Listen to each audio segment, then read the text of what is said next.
So one of the things I love doing is I love meeting young cats who love capitalism.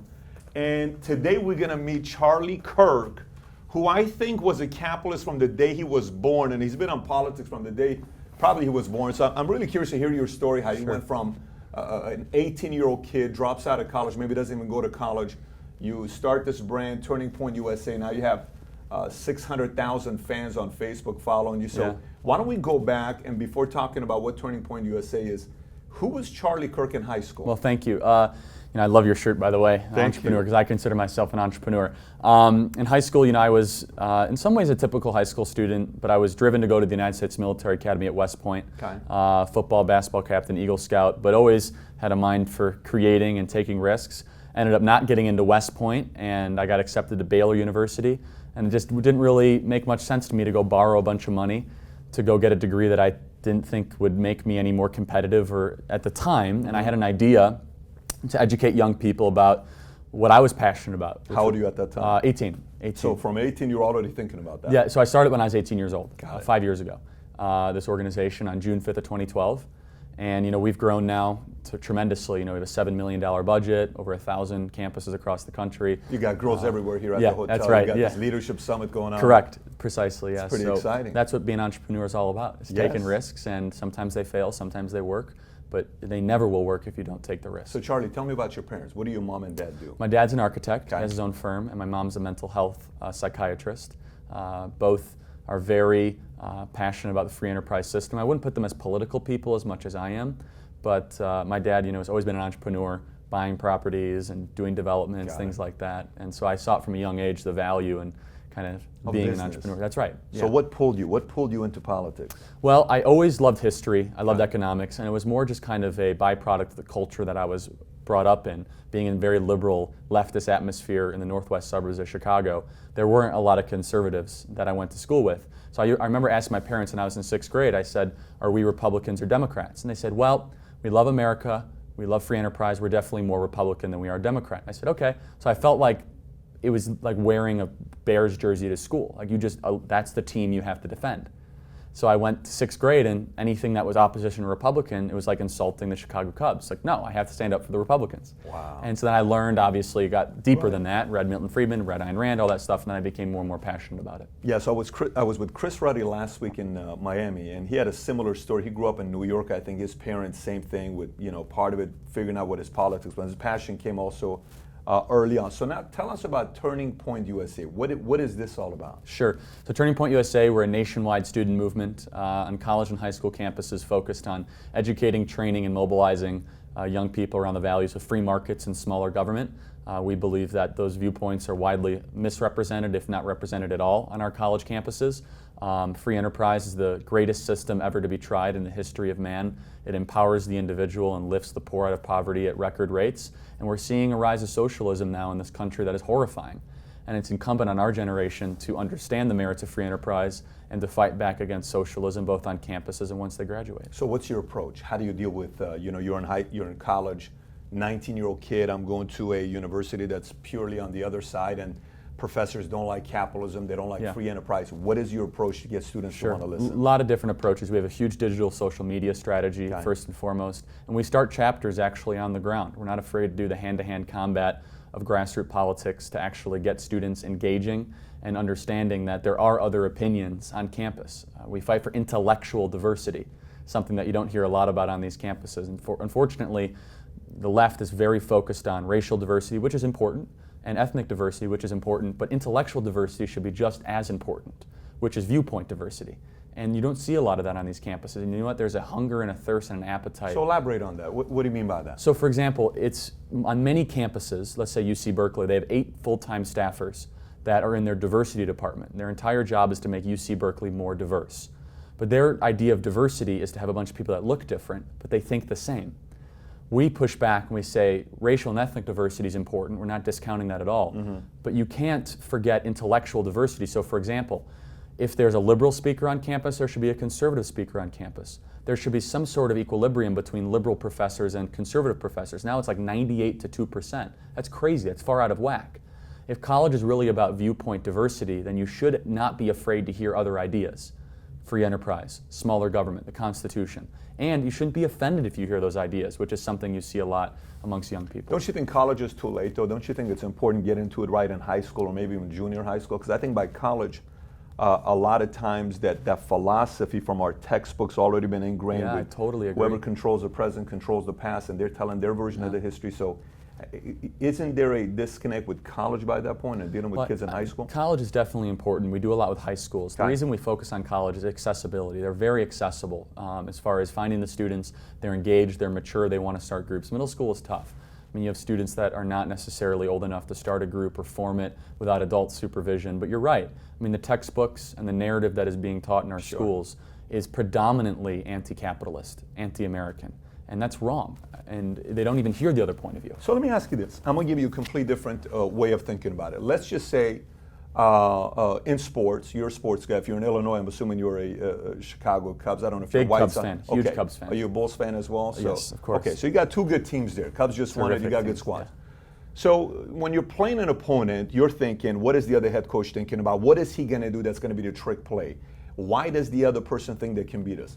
What makes the socialistic argument and the communistic argument so strong that other kids and students and even adults are turned on by it? It's a great question, and we always talk about it's very easy to sell socialism because inherent in human behavior, unfortunately, is greed. The wrong type of greed, though, because socialism is a creed of greed. And this is what Winston Churchill talked about, because it's not that you want to create something for yourself, but it's that person shouldn't have that yacht and someone else should, or I should. I should have free health care. I should have free education. And so it's very easy to sell that to a populace that feels disaffected. And it's harder to sell it's harder to sell in some components free enterprise, which is, you know what, you might have to wake up at 6 o'clock in the morning. You might have to take a risk, you might have to take out a loan. So socialism is easy to sell to a lot of people, but unfortunately, it also preys on the best intentions of people. But you say it's easy to sell to people, but here's a question that you may ask. So you believe in capitalism, you believe in free enterprise, you believe in free market capitalism. Some of these people that buy into it, they're not dummies. They're smart, they're well-read, they're socialists. Yes, some of them that are socialist communists, they're very well educated. They're educated derelicts, is what we call Sure them. they are, but I guess the question I'm asking is, like even a Soros, like some of these other guys that you hear about, these are not dumb people that believe in socialism or communism. Why are they so certain about that system on how it works? Well, I would say the academic elites, for one, have very little pragmatic, actual experience. If you look at people who have started businesses from nothing, excluding some of the Silicon Valley billionaires, they're predominantly more free enterprise, more conservative. Okay. I would say with Soros, he has an agenda that I wouldn't necessarily share. Okay. But we would agree there. But I will say it's easy to convince yourself at times that we just need more central planners, that government can finally work itself out. There's a lot of compelling documents, and a lot of compelling research that people put forth that say, these government programs, if reshuffled, and I wouldn't say it's easy, I should stop using that word, but it's tempting to fall into that train of thought. Do you think that's what it is? To an extent. I also think it's a lack of skepticism in government. I think we should be more skeptical of government. Depends which government's leading it, obviously. Well, I think all government we should be skeptical of. I think a small government is the best government. That limited government is the best government. Whether it's here in America, whether it's in Europe or across the world. Because when government gets really big, it does lead to the possibility of authoritarianism. So you've read Communist Manifesto? Yes. So the first time you read it, what did you think about? I mean, what were you thinking? To be perfectly honest with you, I was young. I was in 7th grade, and I was almost saying, this might be able to work. Wow. And was this before you asked your mom and dad, what are we, Republican? It was after, but I was still very ideologically vulnerable. So I'm not going to admit on camera that I rejected it the first time I read it. I said, you know what, maybe we can represent workers better, and maybe people shouldn't have this, but you know what? Then I said, I'm going to read Wealth of Nations. And I read Adam Smith's Which one did you read first? Communist Manifesto. Did you read Ayn Rand before, or you never read Ayn Rand before? Hard to remember, but I definitely read Ayn Rand before I graduated middle school. So when I was Fountainhead, yeah, Atlas exactly. Shrugged, So both of them. Yeah, so I kind of went through this whole political reading. That's interesting. But to be honest, I read the manifesto and I said, wow, I was young and maybe this can work. But then I became a healthy skeptic, I think. So I get it. I get when people read it why this might make sense in their head. I would make a very compelling argument. We have enough data to show it hasn't worked when put in practice. So when you read Wealth of Nations, was it done, Adam Smith? This makes that, sense. that spoke my language. It spoke to my core. I said, wow, I'm an individualist. I do want to create wealth. I do want to be wealthy. I do want to take risks. I said, this makes sense. And the price system, the invisible hand. It's like, I've seen this work. See, the manifesto is all something I never actually saw before. The Wealth of Nations, I could say, Google, Facebook, Amazon. I've seen this actually happen. Right. So I grew up in Iran. My mother's 100%. Her family's all communists. Oh, wow. And my father's an imperialist. So lived in Iran 10 years. They escaped the whole revolution. So I watched this, right firsthand on how this philosophy takes place. Sure. I'd love to hear your opinion of it. So my question for you would be the following. So this is where I struggle with this. And this is where I think America's having a hard time with this. You're white. Your parents are, I'm assuming they're American? Yes. Okay. At 7th grade, you ask your parents what you are, they say Republican. You're an October 14th baby. You're certain I'm an 18 baby. You're a determined guy, you're gonna figure this thing out. And you're gonna go out there and, once you get sold out to a concept, you're gonna stick to it, right? Sure. Okay, now let's take you out. I'm here, everybody's white here. I was telling them earlier, everybody I look at here, they're all white. No, that's all not white. True. Well, 90%. That's not true. Everybody that was having Right. at the we restaurant. Have 45 Latinos and 20 African Americans. So. No problem. And how many total people do you have here? About 1,000. Okay, that's 10% is Latino and his African American, but that's fine. My point to you is, I can see an easier argument to go to the traditional Caucasian, Christian, church, family, all this stuff, great. And they'll be turned on by it because they grew up in a family like that. And there's nothing wrong with that. Listen, I'm a proud American. I served in the military, 101st Airborne. I'm a capitalist. I'm an entrepreneur. There's nothing about it that I'm against. I'm economically mainly. That's my philosophies. How do you reach out to the kid that's 19 years old, Hispanic, grew up in a family that doesn't believe in capitalism, that doesn't believe in this stuff, that believes in socialism? How do you connect with him where for 19 years his parents, whom he loves the most, whom he adores the most, he sees the other side of the philosophy. Nowadays, you got to pay attention to that market as well because the Hispanic community, we're talking about 40 million people. That's no longer minority and growing very quickly. So how do you communicate to that audience? It's difficult, and I went to a high school. I appreciate you saying that. No, I'm not going to say it's easy. It's difficult. I went to a high school that was 53% English as a second language. I was a minority in my high school. Okay. Very ethnically diverse, majority Latino, and I was around young people that their fathers and their mothers came to this country to want to better themselves. I went to school with illegal immigrants, if you want to use that term. And you know what? I grew a sympathy that these individuals, they're more freedom-minded than people give them credit for, but they're definitely on the left side of their political ideology because they've been told certain, I think, misconceptions or stories about Republicans and conservatives, some true, some not true. And so how do you communicate with them? I think we have to champion issues that will truly make their lives better. So school choice is an issue that I'm a very passionate advocate for, which is educational options, which is, I think, a more free market-centered solution to our broken education system. You're not talking about Sanders type of a system, obviously. Oh, the exact opposite. I'm talking more about educational vouchers, like what we've seen in Florida. I'm talking about school, the ability to choose the school you want to go to, have the zip code not determine the child's future. So I think issues and policies that can resonate with the Latino community, the African American community, mean a lot. And look, I do agree, we need spokespeople that speak the language, literally speak the language. I don't speak Spanish. But I think the ideas I believe in can resonate with people of all different ethnic backgrounds. But I recognize that, which is why we also host a much smaller summit, which is our Young Latino Leadership Summit coming up in a couple weeks. So I do understand that cultures speak better to people of the same cultures. I get that. But I don't want to discount the fact that our ideas should affect all human beings despite of their background. I don't disagree with that. Yeah, I agree with that. But it's difficult, I get it. How do you get into that audience? I think we need to start grooming leaders from all sorts of different cultural backgrounds on the political and cultural stage. And so, for example, Jorge Ramos, Univision or whatever. Sure, of course, yes. He's a big spokesperson to, the Hispanic audience. To 40-year-old Latina moms in Southern California. They turn on the TV after they get home from a long shift at work. So how do you battle that? So we need to create more Jorge Ramos' But balance. how do you battle that if you don't control 95% of the media? So you got to create new media. Do what you're doing. Go straight to the audience. I, without a shadow of a doubt, I bet you've been able to persuade Iranian Americans maybe to think of things a little bit differently, or all sorts of different. You see what I'm saying? We should go around it. I'm with you there. I'm with you there. But the guy at the top is white. His family's white, and you see a lot. And I'm just trying to see. Donald Trump? I'm talking about President Trump. Sure. Yeah. So I'm talking about how are we figuring out a way to educate the folks who are maybe not going to get access. I grew up a Democrat. I was a Democrat for the most part of my life. Then I became a Republican. I said, I'm not even a Republican. I'm an independent. I'm an independent too. I'm a very conservative, libertarian independent. But I'm a conservative economically. I'm a numbers guy. A lot of this stuff is opinion based. Sure. I'm a Milton Friedman type of guy. A data guy. Okay, data guy. That's pretty much where I'm at. So, but how you reach those guys is the real question. So let me go to a different point of view here. So someone's watching this. 18 years old, 19 years old, 20 years old.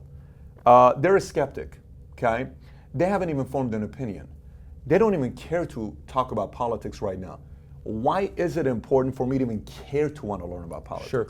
Or even economical systems? It's important because politics affects you whether or not you decide to get involved. It is impossible to escape politics. From the words you can say, to the job you want to get, to the taxes you're forced to pay, politics will touch you daily, many times a day. Now you can try to ignore it, but the harsh realities of political involvement or lack of involvement will come to fruition. So the cool thing about the American system is we don't have mandatory voting. So you can be as involved or as not involved as you want to be. And the cool thing is in America, there still is this creed of political engagement that young ladies do want to travel across the country to get engaged and get involved. And so my sales pitch to young people is very simple, is do you trust the government? And 90% of the time, despite their political affiliation, is no, I do not. And I'll say, do you trust politicians? They say no. And I'll say, then why would you want to make government bigger and give politicians more power? And their answer is usually, I don't. And I'll say, so you do agree that we should probably reconsider the way we look at government, maybe scale it back, that government's not going to solve these problems. And just in the behavior of young people, of what the devices they use or the companies that they use on an hourly basis, Amazon, Netflix, Google, Facebook, these are all American-based free enterprise creations. These did not come out of Washington, D.C. Led by Democrats, though. That's the confusing part. Yeah, so well, Bezos is a Democrat. So sure, I think they're culturally liberal. Again, I'm pushing you on this side because that's the part that the question comes up. Sure, not all of them are Democrats, but most of them are because of the culture I think they live in. What do you mean by culture? Well, so the movie stars that they hang out with. Bezos with movie stars? Well, I mean, yeah, he owns the Washington Post. I mean, I get that, but that's not movie stars. Well, he definitely hangs out a lot of times with the higher end liberal type society folks. Right. The Denzel Washingtons or the Meryl Streeps are not in the street saying anything positive about Donald Trump. But let's look at Mark Zuckerberg. Let's talk about this. Let's look at Bill Gates, Warren Buffett. Peter Thiel. Peter Thiel's conservative. Yep, of course he's a libertarian. But these guys, right. Right. Let's look at Gates, Zuckerberg, and Bezos. Those are three guys. Okay. Combined, their net worth is about $160 billion, sure, which is the GDP of bigger than 10 African countries combined. When you think about it, it's insane. They've delivered more good for the world than most people ever will. Without a free enterprise system, they never would have been able to create that amount of wealth. Yet Bezos is an open liberal, Zuckerberg is very, very liberal, and Gates is very, very liberal. So it really begs the question, why is that? And I have a couple theories about it. I think, number one, in Zuckerberg's case, he did put in a lot of work and he did create a lot of value, but it came to him a lot quicker than some people that might have created Home Depot. So it was an incredible amount of valuation in a short period of time. You're saying Bezos also in the same No, category? I'm saying Zuckerberg. Okay. We could do it one by one. Fair enough. But there is a certain amount of guilt, I think, that happens with that amount of money, where you feel that you want to give back to the world and you think government should do it with you. And I think that's wrong, and I think it ignores the economic system that they live in that made their wealth possible. At least my theory. You feel free to disagree. No, with it. I'm just curious. I'm telling you because when that conversation comes up and says, why is it that these folks are voting this way Sure. versus that way, and these are billionaires. So if they're entrepreneurs, why are they going this way? Because I think that the question becomes, what you said was phenomenal. Do you trust the government? No. Do you trust politicians? No. Then why would you give them more power to make decisions for you? I don't know why. Why don't you? So then the next thing is, what do you do next? Okay, so because for me, I think we form opinions politically 4 ways when you look at somebody. So somebody who has cannot trust guns at all. Somebody said, no one should own a gun. Yeah. And you try to debate him on it. What you don't know is his daughter got shot when she was 6 because she played with his gun. You can never change that opinion. So that's not even a debate we should even have, right? I agree. The other one is a mom and a dad. They grew up, hey, traditionally, I'm African American, I'm a Democrat. I'm a military, I'm a Republican. I'm a this, so I'm that. So there's traditions that we follow. Then you have somebody who has a professor that takes a liking in them. And then you have the person that just says, I don't want to have anything to do with politics. I think it's knowing what audience to connect with to help them converse. So how do you go about doing that? Yeah, so on college campuses, a majority of those students are the ones in the center to the middle left. So they're left, but they still have somewhat of an open opinion. Is that what your experience is? 100%. Okay. And so they will listen to other ideas when presented. Then there is a campus minority, 10 to 15%, that are so convinced of leftist ideas, you couldn't show them all the data in the world, they'll never walk away from it. Then there's 5 to 10% that will self-identify as conservative and they'll stick to their guns on that. So that gives you a 70 to 80% pie of people that can be convinced. They might come in with stories and narratives and preconceptions, predispositions to ideology, but you have to know your audience without a shadow of a doubt. And we talked about this today at the Leadership Summit, is knowing who you're communicating with. And going back to the point of, why would people who participate in the free enterprise system, become liberal? I would say at times they do participate in crony capitalism that is antithetical to free markets when they get up to the highest level. And you're referencing who? You're talking Warren about Buffett. Let's talk about Warren Buffett, right? So Warren Buffett. And he was part of a Republican party, by the way, for the longest time. Yeah, now he's a Democrat. Sure. So Warren Buffett opposed the Keystone XL pipeline because it would have negatively affected the BNSF Railway, which is a subsidiary of Berkshire Hathaway. BNSF revenues are down 28% ever since the Keystone XL pipeline just got approved by Donald Trump. And so it's important to note they're not always pure free market capitalists when they get to that highest level, whether it be Facebook lobbying heavily for the FCC to keep net neutrality, you see what I'm saying? When they get to that very high level. How does the average guy know that, though? They don't. So the question. But I was just talking on an intellectual level. I'm with you, but so we go focus on the intellectual, but the intellectual is not going to be a bigger percentage to get the vote. So you're right. So how do we communicate to the common man with that? Yeah. So I think the message right there is, how do you connect with the average person that's sitting there? You're dealing with 10% right in the middle, right? Let's say 7 to 10%. How do you get this person to say, this makes sense for me to go convert? Now, I'm not talking about the guy that's intellectual that can handle a conversation like yours. I'm talking the regular person. How do you have that convo? I think you have to do a mixture of things. Tell stories is a very important thing, and I think that's something you're passionate about. I think the story of the American entrepreneur is one of the most beautiful things in human history. It really is. It's uniquely American, where someone can start with nothing and create a business, an enterprise, a nonprofit organization that can have absolute global impact. And I think you have to also show them compelling comparisons of data of why is it that Cuba and South Florida, why do people flee Cuba for South Florida, but they're not fleeing South Florida for Cuba? At least that's my experience, is asking thought-provoking questions. It's also about how you're doing it, not screaming at them, not punching them over the head. It's okay to have disagreement in society. We don't have to only talk to people that we agree with, which I'm afraid we're becoming more and more like that as a culture. I would agree with that. There's one of the things I like to do. Religion's another debate. There's a Hitchens Brothers. There's one debate online where you watch Chris Hitchens. What religion are you? I'm a Christian myself. Oh, great. I'm a non-denomination Christian myself. And you watch Hitchens, them debate. And sometimes politically, I recommend people watch both arguments. Sometimes I think you watch too much CNN, you watch too much MSNBC, too much Fox. So what could you recommend books, but that people could read that could say, here's a book you can read that can help you better understand capitalism, socialism, communism, economical systems? I would have 3 books that changed my life. Free to Choose by Milton Friedman, Wealth of Nations by Adam Smith, and then Road to Serfdom by F.A. Hayek. I think those are three of the greatest books written in the 20th century to talk about economic and political philosophy. Free to Choose by Milton Friedman really takes a modern approach to free markets, very applicable, I think, to entrepreneurs or people in the middle. It's the easiest read between the three. 100%. Yeah. It's written in a very non-confrontational way.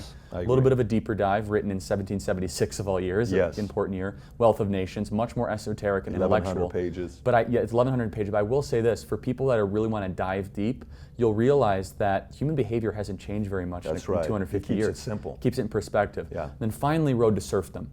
It's almost like a prophecy when you can actually look at what F.A. Hayek observed of how countries embrace democratic socialism and eventually become very, very poor.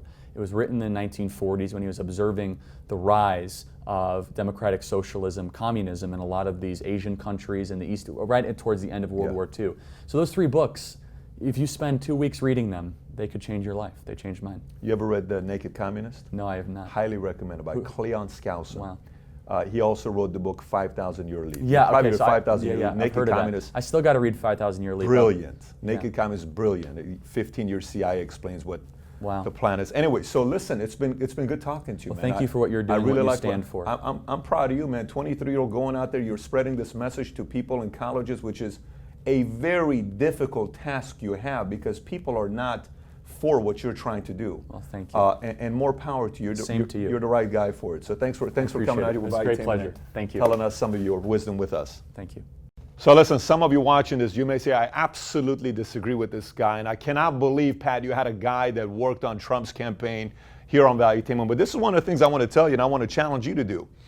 If you can't sit with people you disagree with and have a civil conversation with them, not only will you not toughen your argument and make yourself stronger, you're going to be blinded. You'll have some blind spots. So meaning, imagine if I'm going out there and boxing, I just prepare myself against 2 shots that the other person's going to hit me. He can come from a side that I didn't prepare for. It's very, very important for you watching this, for all the people that dislike or like or comment or whatever.